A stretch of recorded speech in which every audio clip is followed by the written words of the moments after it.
What is up, movement? It is great to see you here today. For those of you who don't know me, my name is Sam, and I want to start off by congratulating you today for making a great decision. You clicked on this video, you logged in, you tapped on it, you're watching it right now, so congratulations. We know you could be anywhere in the world doing anything. You could be scrolling on TikTok, you could be staring out the window looking at dogs, you could be playing Fortnite, you could be hanging out with your gecko or your cat or whatever strange animal you've decided to call your pet and bring into your home. However, you decided to click on this video. So congratulate yourself, and I congratulate you as well. For what we're gonna do next is go ahead, tap the arrow below, send this to a few of your friends that absolutely need to hear this message today. They're probably already on their phones. I know I probably am. I am right now, actually. So go ahead, send it to them, and we'll get started.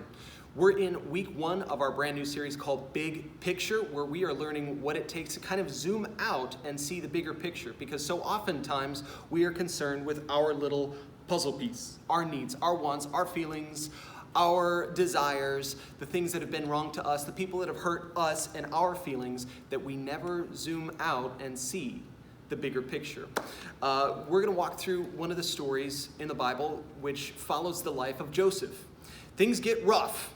Things get really rough in his life, like R-U-F-F-F-F-F-F, like rough. Go ahead, type rough in the comments right now if you've ever gone through a rough time. The big idea of today's message is that our actions actually have an effect on our family. Our actions affect our family. They actually either help our family understand who God is more clearly, or they confuse our family as to what God is actually like. So that means every time we roll our eyes, we talk back, we give someone the cold shoulder, or we just let them know how we feel, it actually helps confuse our family about what God is actually like. However, I got good news for us. I wouldn't leave it there, just press stop and walk away. That seems kind of gloomy to me. The good news is that every time we seek to understand our family, every time we forgive them, every time we overlook an offense, every time someone tries to get on our nerves in our family and we overlook it, it shows that God is patient and that God is kind with them and that he's doing the same thing to us. So there's good news in this story as well. Like I said, it's gonna get rough. Joseph was the youngest in the family. You might think, oh, that's why it gets rough. He had a hard time being the youngest. No, in actuality, it was rough because he was the youngest in his family, because he was favorited. That's right. His dad actually favorited the youngest kid, Joseph, in the family. How many of y'all are baby in the family, your youngest kid? You get away with like whatever you want in your family. I was not the youngest in my family. I was the oldest in my family. Do we have any oldest kids out there? All right, maybe middle kids. Go ahead. Let me know in the comments what you are in your family. If you're 3 out of 4, if you're 7 out of 12, like whatever, let us know. But here's the thing. He was favorited by his dad.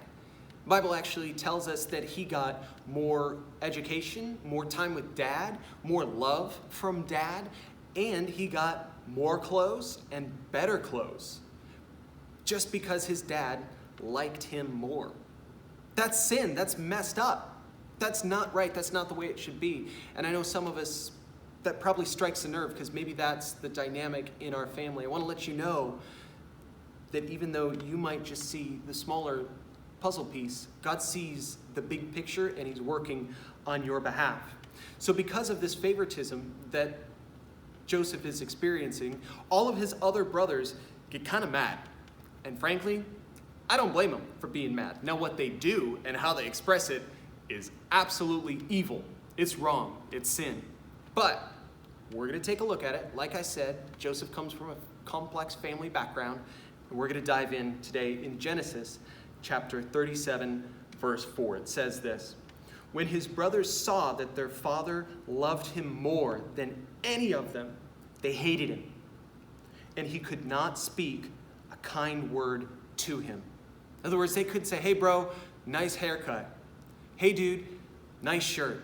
Hey man, great job on that test today. I know dad gave the test and you did really well. They couldn't bring themselves to say a kind word about their own brother. How many of y'all have somebody on your list Yeah, you've got somebody that you've got a little bit of bitterness against, a little bit of anger built up, a little bit of resentment. Every time you see them, you're like, I can't believe that. We're going to see in this story where those feelings, where those emotions take us. Some messages are designed to kind of pick us up off the pavement. Some are designed to encourage us and to say, hey, we can do it. And other messages are kind of a big warning to say, hey, we got to learn from their mistakes. This is that kind of a message. We're going to learn from some of the mistakes that Joseph and his family made today.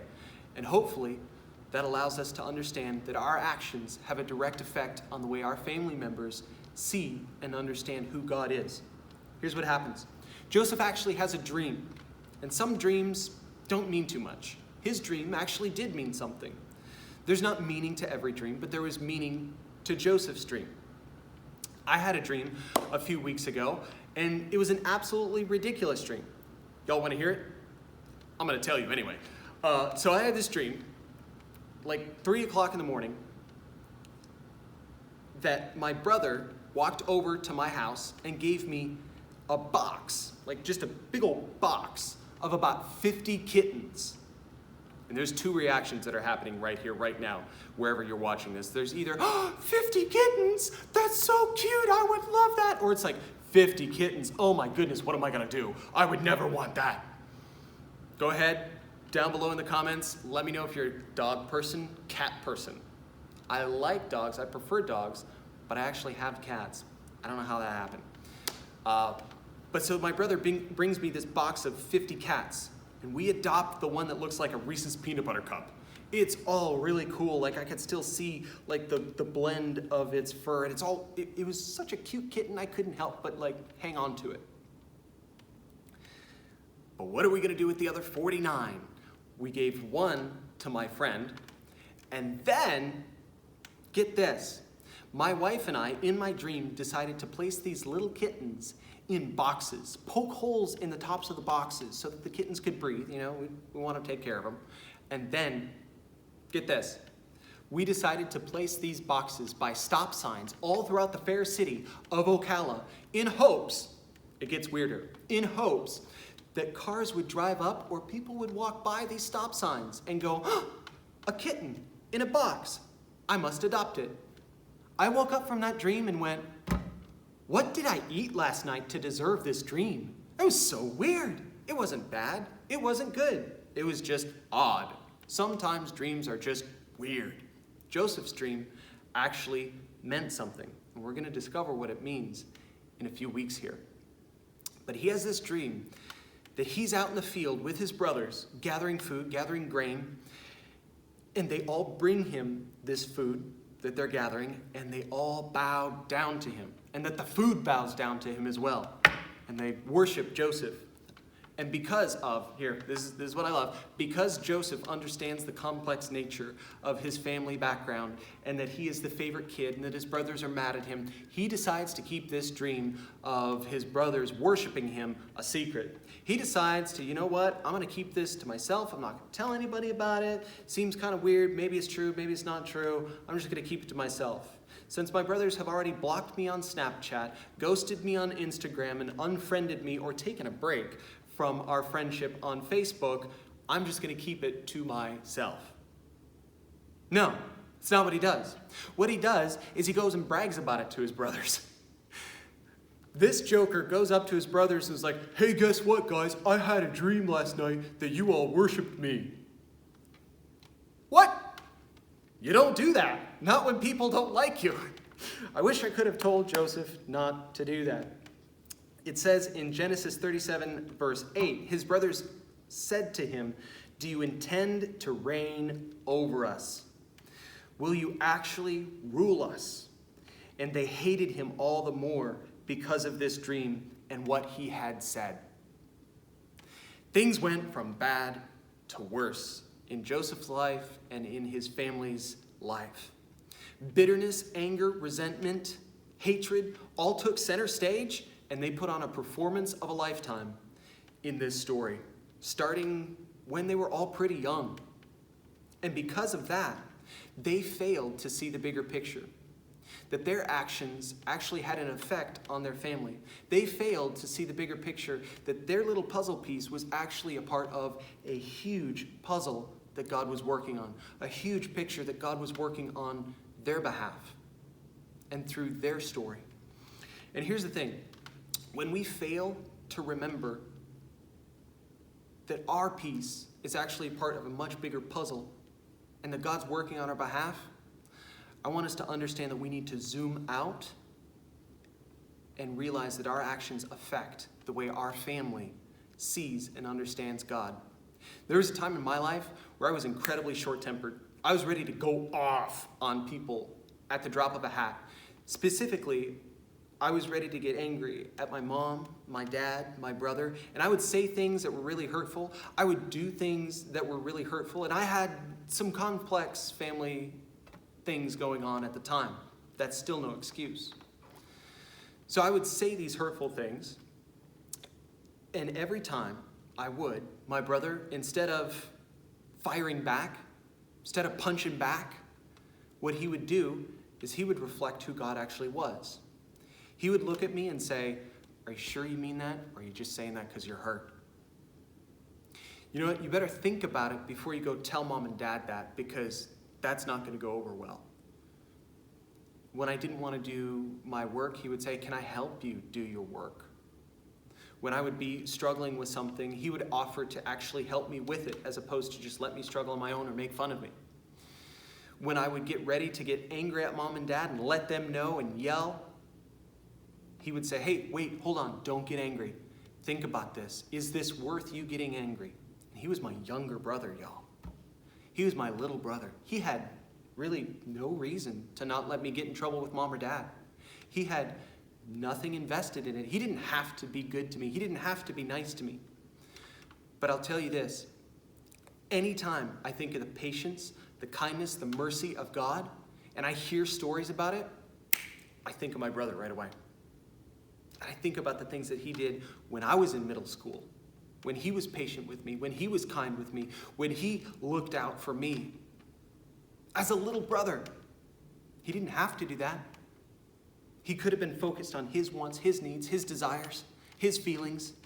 But instead, he chose to zoom out, take a look at the bigger picture and go, wait a second, if Sam's mad and he goes off on mom and dad, that's not going to go well. The night's going to get ruined. Family's going to get stressed. Tension's going to happen. Drama's going to incur. Bitterness might happen. Resentments might build up. Anger will explode. That's not a good thing. So I'm going to do everything I can to make sure that that doesn't happen. Not because my brother was weak.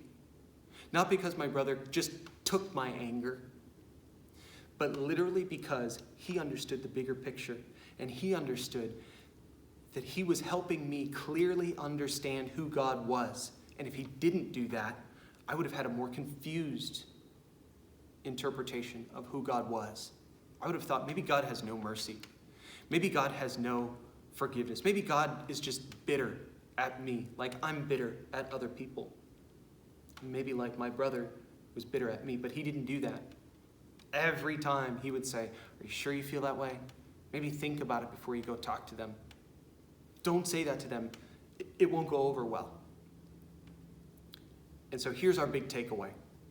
Our actions affect our family. They are always either helping our family have a confused idea of who God is, or a clear understanding of who God is. And when things seem bleak, when things seem dark, like they do in Joseph's life and in the life of his family, his dad, his mom, his brothers, everything's going wrong. If we can zoom out from our little puzzle piece and get God's perspective on it through prayer, saying, "God, I don't know what's going on, but can you help me see the bigger picture? God, I don't know why this would be happening to me, but can you give me the strength to get through it or change my circumstances? God, it feels like my brother's being favorited over me. I don't understand why. God, it feels like my brothers are always angry at me. It feels like my sisters won't give me a break. It feels like mom is just merciless. It feels like dad won't understand." When we feel like that, instead of just focusing on that, be it true or untrue, we can ask God, God, help me zoom out and see the bigger picture. Help me see how you're working on my behalf. And help me demonstrate to my family a clear understanding of who you are, not a confused understanding of who you are. That's what we're going to do this week. I guarantee you there will be a time this week where you get frustrated with your family and you need to use this. If you have trouble with it, message us at our Instagram page on Movement. We would love to work through it with you. We would love to pray with you. That's the big idea, y'all. That's the big takeaway. So I hope you put that into practice this week. And if you struggle with it, we've got small groups for you. If you want to hang out with people, we got small groups for you. So go ahead, download that Zoom app, and let us know that you need the Zoom links. You can message us on Facebook, on Instagram, on YouTube. You can come by my house and yell at my front door or window, hey, I need the Zoom links. And we will get you those Zoom links. Why? Because Movement, we understand that life is better together. Life is better together. And we are serious about moving you, me, us together from where we are right now to where God wants us to be. And so that's why we're doing what we're doing, Movement. I love you. I care about you. Jesus loves you. He cares about you. Hope you've enjoyed week 1 of Big Picture.